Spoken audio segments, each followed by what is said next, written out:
வணக்கம். இது எஃப்னா தமிழ் டிவியின் இலங்கையின் இன்றைய காலை செய்திகள்.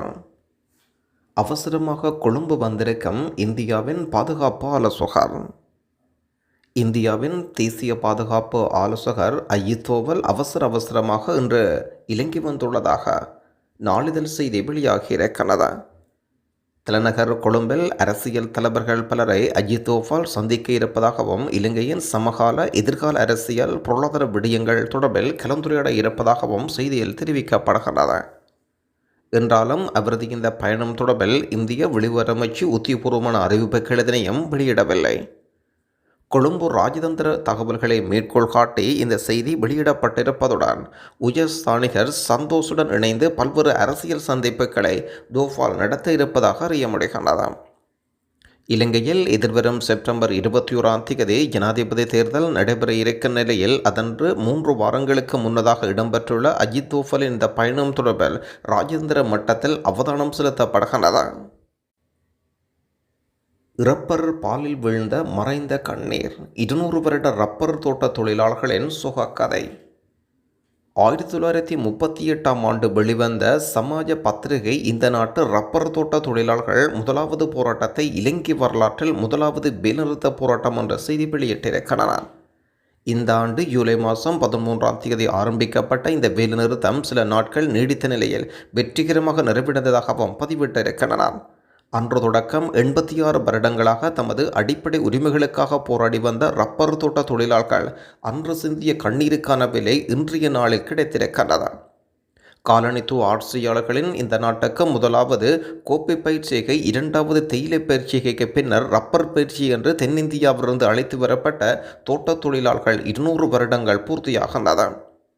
அவர்கள் இந்த நாட்டுக்கு அழைத்து வரப்பட்ட யுகத்திலிருந்து கவனிப்பாரற்றம் காலனித்துவ ஆட்சிக்கு அடிமைப்படுத்தப்படும் பிரஜா உரிமை, அவசரகால சட்டம், பயங்கரவாத சட்டம் போன்ற சட்ட வரம்புகளினூடாக அவர்கள் அடக்கப்படுவதாம், இனவாத வன்முறை செயல்கள், அரச பயங்கரவாதம், குடியேற்றங்கள் போன்ற நடவடிக்கைகளூடாக அவர்கள் மீது பாரபட்சம் காட்டப்பட்டு நீண்ட காலமாக நெருக்கடிக்குள்ளாக்கப்பட்டனர். உழைப்புச் சுரண்டல், தேசிய நெருக்கடிக்கு இரையாக்கப்பட்டும் அந்த மக்கள் இரண்டு நூற்றாண்டு காலத்துக்கு மேலாக இரத்தம், கண்ணீர், வியர்வு செய்து சில சந்தர்ப்பங்களில் உயிர்களை காப்பு கொடுத்தோம் இலங்கையின் பொருளாதாரத்துக்கு அளப்பரிய பங்களிப்பை வழங்கி குறைந்தபட்ச வாழ்க்கை தரத்தில் வாழ்ந்து வருகின்றனர். ஆனால் இலங்கையின் பொருளாதாரத்தை வளப்படுத்தி அவர்களுக்கு நலன்புரி திட்டங்கள் அமுல்படுத்தப்பட்டிருந்தாலும் அவை அவர்களை சென்றடையவில்லை. இன்று அந்த தொழிலாளர்களுக்கான உரிமைகள் கொண்டாட ஒரு அங்குல நிலம் கூட இல்லை. வாழ்க்கை செலவுக்கு ஏற்ப ஊதியம் கூட இல்லை. யுத்தத்தில் இடம்பெற்ற மனித உரிமை மீறல்களை இலங்கை ஏற்றுக்கொள்ளாது அலி சஃப்ரி. 2009 முடிவடைந்த யுத்தத்தின் போது இடம்பெற்றதாக கூறப்படும் மனித உரிமை மீறல் தொடர்பாக ஐக்கிய நாடுகள் மனித உரிமைகள் பேரவையில் கொண்டுவரும் எந்த ஒரு தீர்மானத்தையும் இலங்கையை ஏற்றுக்கொள்ளாது என்று வெளிவர அமைச்சர் அலி சஃப்ரி அறிவிக்கின்றார். மேற்குலக நாடுகள் தமது நாடுகளில் வசிக்கும் புலம்பெயர் இளைஞர்களின் வாக்குகளை பெற்றுக்கொள்ளும் நோக்கில் இலங்கை மீது குற்றச்சாட்டுகளை முன்வைக்கின்றனர். வெளிநாட்டு கொள்கைகள் வாக்கு வங்கி அரசியலை அடிப்படையாக கொண்டிருந்ததாக இருக்கக்கூடாது. 2022 ஐக்கிய நாடுகள் மனித உரிமைகள் பேரவையில் இலங்கைக்கு எதிராக தீர்மானம் ஒன்று கொண்டு வரப்பட்டது. அந்த தீர்மானத்தின் காலம் முடிவடைவதனால் இந்த ஆண்டு செப்டம்பர் மாதம் மீண்டும் ஒரு தீர்மானத்தை கொண்டு வர இருக்கிறனர். இந்த தீர்மானம் குறித்த அறிக்கை சமர்ப்பித்துள்ளனர். குறித்த தீர்மானத்தை நாங்கள் நிராகரிக்கின்றோம். தற்போதைய தீர்மானத்துக்கான காலம் முடிவடைவதனால் அதை தொடராக புதிய தீர்மானத்தை அவர்கள் அறிமுகப்படுத்த வேண்டும். அதனையே நிராகரிக்கின்றோம். இவ்வாறு இருப்பினும் மனித உரிமைகள் பேரவையின் அணுகுமுறையை நாங்கள் ஏற்கவில்லை. குறிப்பாக தீர்மானத்தில் குறிப்பிடப்பட்டுள்ளபடி வெளிநாட்டு நீதிமன்றம் வழக்கை தொடங்குவதற்கான முன்மொழிவுடன் நாங்கள் முற்றிலும் உடன்படவில்லை. இது நமது இறையாண்மைக்கும் எமது சட்ட அமைப்புக்கும் எதிரானது. இலங்கை நீதித்துறை அத்தகைய தலையீட்டை அனுமதிக்காது. வெளிநாட்டு சக்திகள் நாங்கள் கூறுவது என்னவென்றால் 15 வருடங்களுக்கு முன்னர் முடிவடைந்த மோதலுக்காக தீர்வு காண்பதற்கு உள்ளக நடவடிக்கைகளை இலங்கை நடைமுறைப்படுத்தி இருக்கிறது. அதுதான் இலங்கையின் செயல்முறை. எமது சமூகங்களுக்குள் பிளவுகளை ஏற்படுத்த வெளி சக்திகள் முயற்சிப்பதை நாங்கள் அனுமதியோம். இந்த தலையீட்டின் பின்னணியில் உந்துதல் என்னவென்றால் இலங்கையிலிருந்து புலம்பெயர்ந்து மேற்குலக நாடுகளில் வாழும் மக்களின் வாக்குகளாகும். இதைத்தான் நாங்கள் வாக்கு வங்கி அரசியல் என்று அழைக்கின்றோம். இலங்கை தொடர்பான இந்த நாடுகள் வெளியுறவு கொள்கையை நிராகரிக்கின்றோம். மனித உரிமை பேரவை அதன் எல்லைக்குள் இருக்கல் வேண்டாம். அவர்களுடன் ஒத்துழைக்கின்றோம். மனித உரிமைகள் பேரவைக்கு பொருளாதாரம் பற்றி என்ன தெரியும்? பொருளாதார விடயங்களின் நிபுணர்கள் சர்வதேச நாணய நிதியம், உலக வங்கி, அமெரிக்க திருசேரி, ஜப்பானிய வெளியுறவு அமைச்சுடன் இணைந்து பணியாற்றுகின்றோம். சர்வதேச நாணய நிதியத்துடன் மீண்டும் பேச்சுவார்த்தை நடத்துவதற்கு ஜனாதிபதி வேட்பாளர்கள் அளித்து வரும் வாக்குறுதிகள் குறித்தும் கருத்து தெரிவித்திருக்கின்றார் அலி சஃப்ரே. போரினால் பாதிக்கப்பட்டவர்களுக்கு தீர்வு விக்னேஸ்வரன். போரினால் பாதிக்கப்பட்டவர்களின் கோரிக்கைகள் நிறைவேற்றப்பட வேண்டும் என்று தமிழ் மக்கள் தேசிய கூட்டணியின் தலைவர் விக்னேஸ்வரன் கோரிக்கை. இலங்கையின் உள்நாட்டுப் போரின் போது இடம்பெற்றதாக கூறப்படும் மனித உரிமை மீறல்கள், போர்க்குற்றங்கள் பாதிக்கப்பட்ட தரப்பினரின் கோரிக்கை நிறைவேற்றப்பட வேண்டும் என்பது எமது நிலைப்பாடு. உள்நாட்டு போரின் போது மனித உரிமை மீறல்கள், போர்க்குற்றங்கள் தொடர்பாக குற்றம் சாட்டப்பட்ட எவரையும் தண்டிக்க தமது அரசியங்கம் முயலாது. தேசிய மக்கள் சக்தியின் தலைவர் அனுரகுமார் திசாநாயக்க அண்மையில் கருத்து வெளியிட்டிருந்த விடயமும் சுட்டிக்காட்டத்தக்கது. கொழும்பு நீதிமன்ற வளாகத்தில் நூதனமாக கொள்ளையிடப்பட்ட 24 கோடி ரூபாய் பெறுமதியான போதைப் பொருள். கொழும்பு பிரதான நீதிவான் நீதிமன்றத்தின் வழக்கு அறையில் மிக பாதுகாப்பாக வைக்கப்பட்டிருந்த 24 கோடி ரூபாய் பெறுமதியான போதைப் பொருள் காணாமல் போயிருக்கிறது. கொழும்பு பிரதான நீதிவான் நீதிமன்ற வழக்கின் அறையில் மிக பாதுகாப்பாக வைக்கப்பட்டிருந்த இந்த போதைப்பொருள் ரகசிய போலீஸ் உத்தியோகத்தர்கள் போன்று பாவனை செய்து அரசாங்கத்தின் வழங்குவதாக எடுத்து சென்று தெரிய வந்துள்ளதனால் சம்பவத்துடன் தொடர்புடைய சந்தேக நபர்களை உடனடியாக கைது செய்ய கொழும்பு பிரதான நீதிவான் உத்தரவிட்டிருக்கின்றார். ரகசிய போலீசார் என்று கூறி போதைப்பொருளை எடுத்து சென்றதாக கூறப்படும் நபர் யார் என்று உடனடியாக கண்டறிய வேண்டாம். சம்பவம் தொடர்பில் கொழும்பு பிரதான நீதிமன்றத்தில் வழக்கு முகாமையாளர் உட்பட வழக்கு அறையின் பணியாற்றிய அதிகாரிகளுக்கு எதிராக விசாரணைகள் ஆரம்பிக்கப்படுகின்றன. சாணக்கியன் மகா நடிகன். மக்களை ஏமாற்றுவது அரசாங்கத்தை விமர்சித்துக் கொண்டிருக்கின்றார்கள். மக்கள் இவ்வாறானவர்களை பசப்பு வார்த்தைகளை கண்டு ஏமாறக்கூடாது. தேர்தலை பகிஷ்கரிப்பதற்கு மக்கள் தயாராக இருக்க வேண்டாம். சாணக்கியன் சுமந்திரன் செல்லப்பிள்ளை. சம்பந்தன் ஐயாவின் செயல் வடிவம் சுமந்திரன் அவர்கள். கூட்டமைப்பில் பிளவு என்பது அவர்கள் பதவிக்காக சண்டை பிடிப்பதாக இருக்கலாம். தமிழ் தேசிய மக்கள் முன்னணியின் கட்சியின் செயலாளர் செல்வராஜ கஜேந்திரன் அறிவிக்கின்றார். ஜனாதிபதி தேர்தலில் யார் வெற்றி பெறுவார்கள் என்பதை சாணக்கியன் அவர்கள் தமிழ் தேசிய கூட்டமைப்பு தான் தீர்மானிக்கும் என்பதை அடிக்கடி கூறி வருகின்றார். இவர் இந்தியாவின் முகவர்கள் என்பது எல்லோருக்கும் தெரியும். இந்தியாவின் மேற்கு தரப்பு எந்த முகவருக்கு வாக்களிக்க வேண்டும் என்று சொல்கின்றதோ அந்த முகவருக்கு வெளிப்படையான அறிவித்தலை செய்வார்கள்.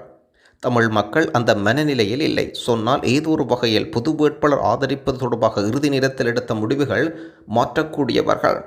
தங்களுக்கென்ற ஒரு நிலைப்பாடு கிடையாது. சாணக்கிய நபர்கள் மும்மொழிகளில் சரளமாக பேசக்கூடியவர். இவ்வாறு பேசுகின்றவர் நாடாளுமன்றத்தில் அரசாங்கத்து ஆதரவாக பேசுகின்றாரா அல்லது எதிராக பேசுகின்றாரா என்பது குறித்து மக்களால் பிரித்துணர முடியாதிருக்கிறது. சாணக்கியன் சுமந்திரன் செல்லப்பிள்ளை. சம்பந்தன் ஐயாவின் செயல் வடிவம் சுமந்திரன் அவர்கள். கூட்டமைப்பில் பிளவு என்பது அவர்கள் பதவிக்காக சண்டை பிடிப்பதாக இருக்கலாம். தேர்தல் பகிஷ்கரிப்பு விடயத்தை இவ்வாறானவர்கள் பிரிந்து நின்றாலும் பகிஷ்கரிக்க விட மாட்டார்கள். நிச்சயமாக யார் ஒருவருக்கு வாக்களிக்க வேண்டும் என்று கூறுவார்கள்.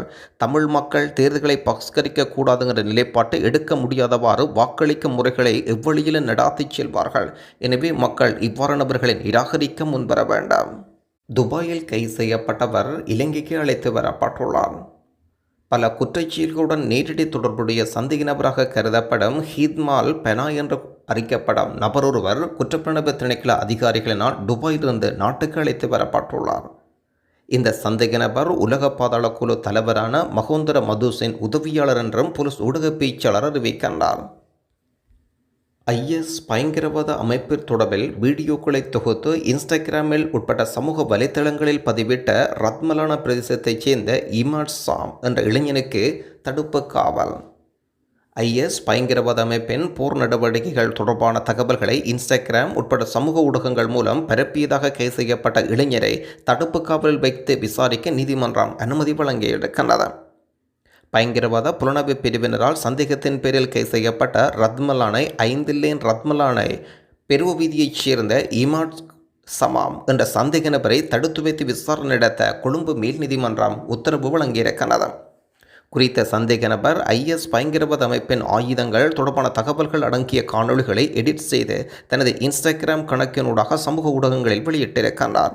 இலங்கையின் ஜனாதிபதி தேர்தல் குறித்து எச்சரிக்கும் அமெரிக்க ஊடகத்தின் புலனாய்வு அறிக்கை.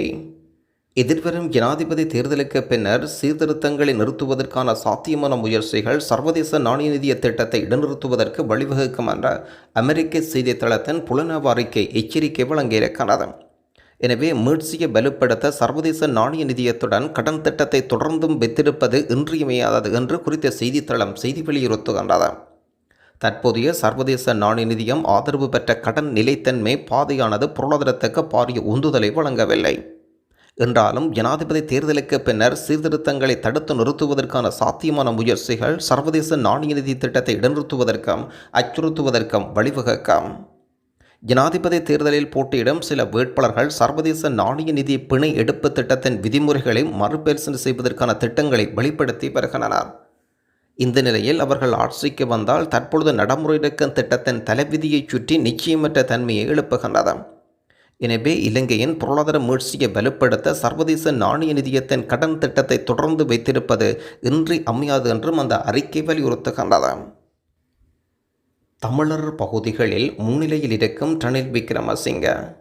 ஜனாதிபதி தேர்தலில் போட்டியிடும் வேட்பாளர்களில் ரணில் விக்ரமசிங்க பதுளை, நுவரெலியா, மாத்தளை, யாழ்ப்பாணம், கண்டி, வவுனியா, முல்லைத்தீவு, திருகோணமலை, மட்டக்களப்பு மாவட்டங்களில் முன்னிலையில் இருக்கின்றார். எகிலியகுட பிரதேசத்தில் இடம்பெற்ற தேர்தல் பிரச்சாரத்தில் கலந்து கொண்ட கருத்து வெளியிடும் போது 30 வருட யுத்தத்துக்கு முடிவு கட்டிய தேசிய பாதுகாப்பை உறுதி செய்தவர் மஹிந்த ராஜபக்ச. அதேபோன்று நாட்டின் பொருளாதார பாதுகாப்புக்கும் உணவு பாதுகாப்புக்கும் சுகாதார பாதுகாப்புக்கும் முக்கியமானது.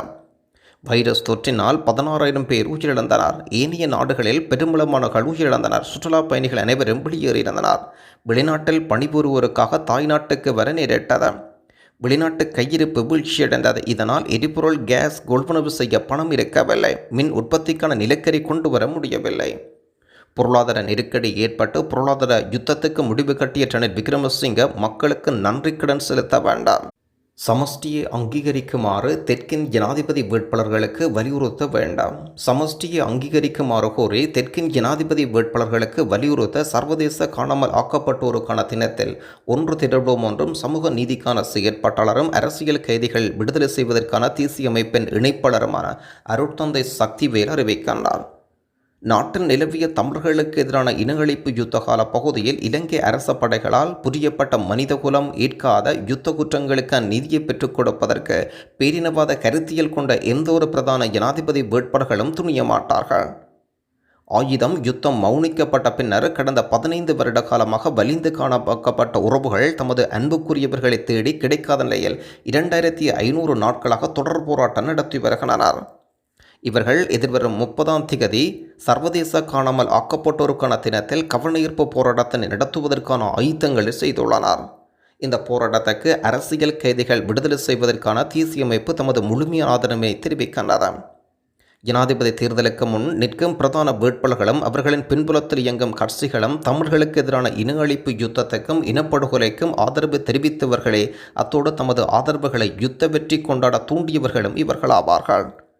இனிமேலும் தமிழர்களுக்கான யுத்த குற்றங்களுக்கான நீதியோ அரசியல் நீதியோ பெற்றுக் கொடுக்கப் போவதில்லை. இவர்களின் உண்மையை கண்டறிவதற்கான வழிமுறைகள் எல்லாம் மாயவிலையே. அதில் தமிழர்கள் இனியும் நம்பி பயனில்லை. இலங்கை மத்திய வங்கியினால் இன்றைய தினம் வெளியீடு செய்யப்பட்டிருக்கும் நாணய மாற்று விகிதங்களின் பட்டியல். ஆஸ்திரேலியன் டாலர் 209 ரூபா, கனேடியன் டாலர் 228 ரூபா, யூரோ ஒன்றின் பெறுமதி 341 ரூபா, சிங்கப்பூர் டாலர் 236 ரூபா, ஸ்டேர்லிங் பவுண்ட் 404 ரூபா, சுவிஸ் பிராங்க் 365 ரூபா, ஐக்கிய அமெரிக்க டாலர் 305 ரூபா. தொடர்ந்து மத்திய கிழக்கு நாடுகளுக்குரிய நாணய பெறுமதிகளாக பஹ்ரைன் தினார் 798 ரூபா, குவைத் தினார் 984 ரூபா, ஓமான் ரியால் 781 ரூபா, கட்டார் ரியால் 82 ரூபா, சவுதி அரேபியா ரியால் 80 ரூபா, ஐக்கிய அரபு ராச்சியம் திர்ஹம் 81 ரூபா. இனவாதத்தையும் மதவாதத்தையும் கக்கும் வைத்தியர் அர்ச்சுனா. தமிழனை மேடிருந்து இறக்கச் சொன்னது முற்றுமுழுதாக நம்பிய அலபீசீர் அழைத்து ஓட்டு வாங்கி தருகின்றார்களா என்று கேட்டபோது கட்சிக்கு வருகின்றாய் என்று கேட்டபோது இல்லை, உங்களுக்கான ஆதரவை தருகின்றேன் என்று மனம்பு வந்து சென்றபோது என்னை மேடிருந்து இறக்கிய ஜனாதிபதி வேட்பாளர் சஜித் பிரேமதாஸ் அவர்கள் யாழ்ப்பாணத்தில் நடத்தும் எந்த கூட்டத்துக்கும் ஒரு தமிழன் போவனாக இருந்தால் அவன் இரத்தத்தில் ஓடுவது தமிழ் இரத்தம் அல்ல. அவன் உடலில் ஓடுவது தமிழனின் ஆவியல்ல, பொம்மை வெளியில் போய் நிற்கட்டும். முஸ்லீம் பள்ளிவாசல்கள் போய் நிற்கட்டும். எந்த ஒரு தமிழனும் மறந்தும் இவருடைய கூட்டத்துக்கு போகக்கூடாது. நான் தமிழனாகவே சென்றேன், தமிழனாகவே மேடையிலிருந்து இறங்கி வந்தேன், தமிழனாகவே இன்று இருக்கின்றேன், தமிழனுக்காக எப்போதும் நன்றியுள்ளவனாக இருப்பேன். ஒரு அணுகக்கூடிய ஜனாதிபதியாக அவர் நினைத்த போது தமிழனை கேவலமாக அவர் நினைத்திருக்கின்றது. என் நெஞ்சை குத்தி கிழித்தது ஒன்றாகும். காலம் பதில் சொல்லும், உங்கள் வாக்குகள் பதில் சொன்னாலும். இப்படி ஒரு முஸ்லீம் சகோதரர் ஒருவருடைய கருத்து பகிர்வு அமைந்திருக்கின்றது. நன்றி.